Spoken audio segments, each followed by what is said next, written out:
Hello friends, seniors, juniors, how are you? Hope you are doing well. जी हाँ बंधुगण, आप लोग सभी जन कुशल मंगल है ना? হয় বন্ধু, আপোনালোকৰ আশীৰ্বাদত আমিও ভালে আছোঁ। ফেচবুকৰ মঞ্চতেই মাঘ বিহুৰ উৰুকাৰ পিছদিনা মানে মকৰ সংক্ৰান্তিৰ দিনাখন মেজি জ্বলালোঁ ঘৰতে। তাৰে কিছু স্থিৰ চিত্ৰ আৰু ভিডিঅ' ক্লিপিংছ থৈ দিলোঁ আৰু আপোনালোকৰ মাজলৈ আগবঢ়াই দিলোঁ। চাবচোন, আমাৰ মহানগৰীয়া জীৱনত অনুষ্টুপীয়া কাৰ্যসূচীৰ ভিতৰতেই মেজি প্ৰজ্বলন কৰি অগ্নি সেৱা কৰা হ'ল। কেতিয়াবা স্মৃতি ৰোমন্থন কৰিবলৈও বা ল'ৰা ডাঙৰ হৈ আহিছে, অসমীয়া কৃষ্টি সংস্কৃতি কেনেকৈ পালন কৰিব লাগে তাৰ এটা চেম্পুল হিচাপেও দেখুৱাই ল'ৰাৰ কাৰণে ভৱিষ্যতে ৰাখি দিলোঁ। আপোনালোকেও চাওক আৰু মন্তব্য দিব, আপোনালোকে কেনেকৈ নিজৰ নিজৰ ঘৰত বা যদি সমাজ আছে কেনেকৈ আপোনালোকে মেজি জ্বলোৱা পৰ্ব উদযাপন কৰিলে জনাবলৈ নাপাহৰিব। আমাৰ মেজিটো একেবাৰে চিম্বলিক, কিন্তু দেই মেজিটো চাই নাহাঁহিব, হহাৰ কথা নাই বাৰু, ভাৱ ভক্তিয়ে কথা নহয় জানো? ৰাস্তাৰ শিল এটা আনিও যদি নোৱাই ধুৱাই তাতে বিশ্বাস আৰোপ কৰি সেৱা সৎকাৰ কৰা হয়, ফল লাভ কৰে বোলে। সেইদৰে ভোজ বাৰু আজিকালি মানুহে খায়ে থাকে, যিকোনো অকেজনতে ভোজ খাই থাকে, কিন্তু মাঘৰ উৰুকাৰ ভোজ আৰু পিছদিনা অগ্নি সেৱা কৰাৰ পৰ্বটো বহুতে কৰা নেদেখোঁ। ভোজ খাই আৰু ৰাতিপুৱা দেৰিলৈকে শুই থাকে। তথাপিও অগ্নিৰ মানে জুইৰ আৱিষ্কাৰৰ লগে লগে মানৱ সভ্যতাৰ একেবাৰে উত্তৰ উন্নতি হৈ গ'ল, এনেকুৱা এটা ধাৰণাই আজিকালি সমাজ বিজ্ঞানীসকলে ক'ব বিচাৰে। কাৰণ জুই আৱিষ্কাৰ হোৱাৰ আগলৈকে মানুহ বন্য বৰ্বৰ আছিলেই, মানুহৰ দুখ জীৱনত বহুত আছিলে। চিকাৰ কৰি খাব লাগে, কেঁচাই খাব লাগে, অস্ত্ৰ শস্ত্ৰ বনাব নোৱাৰে, কিন্তু জুই আৱিষ্কাৰ কৰাৰ লগে লগে মানুহৰ এনেকুৱা বহুত সা সুবিধা আহি গ'ল। মানুহৰ সভ্যতাত মানুহ বহুত ছিকিউৰ্ড হৈ গ'ল।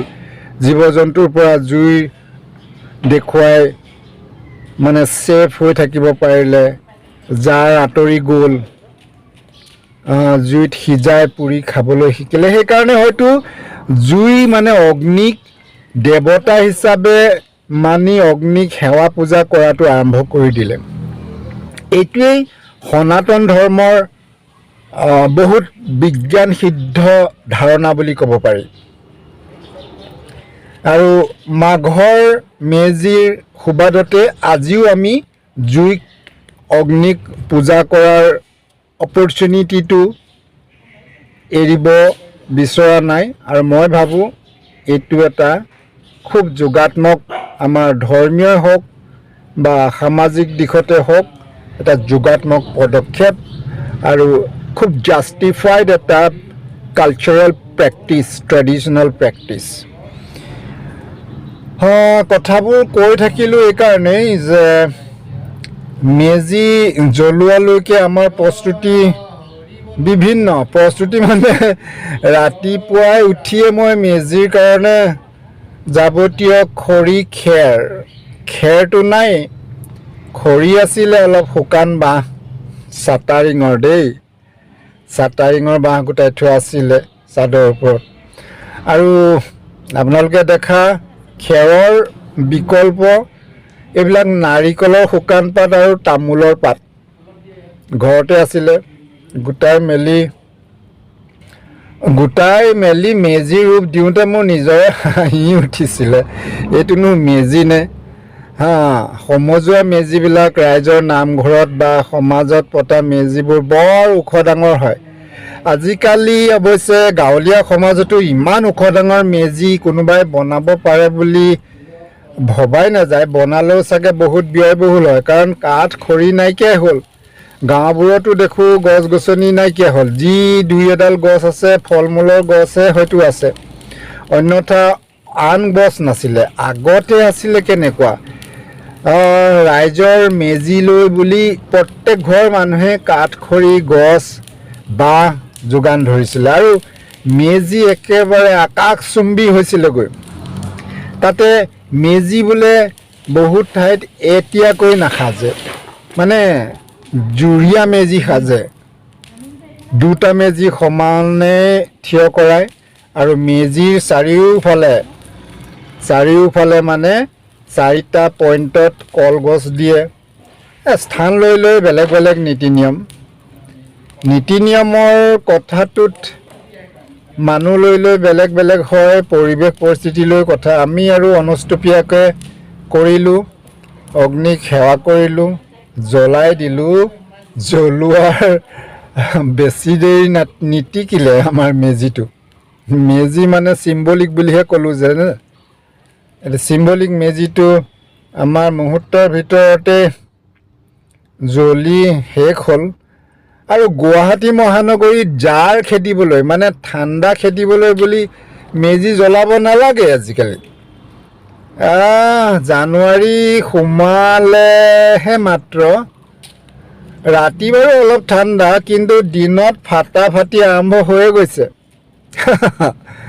জুয়ে জাৰ খেদি আমাক কমফৰ্ট দিব বুলি ভবা কথাটো আজিকালি মহানগৰীয়া যান্ত্ৰিক যুগত বৰ সুবিধাজনক নহয়, কাৰণ গৰমে ফালিবই আৰু কেইদিনমানৰ পিছৰ পৰা।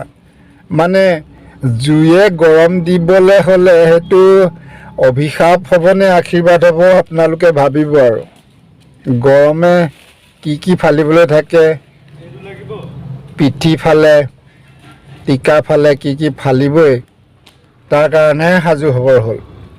অগ্নিক এতিয়া আমি পূজা কৰিলে মানস কৰিব লাগিব চাগে। সেই অগ্নি দেৱতা এইবাৰ অলপ কমকৈ ফালিবা দেই। কাৰণ কমকৈ ফালিলেহে আমি ৰক্ষা পাম। যিয়ে নহওক বন্ধু, আমাৰ মেজি প্ৰস্তুতি আৰু পূৰ্ণাহুতি কেনেকুৱা দেখিলে আপোনালোকে মন্তব্য দিব।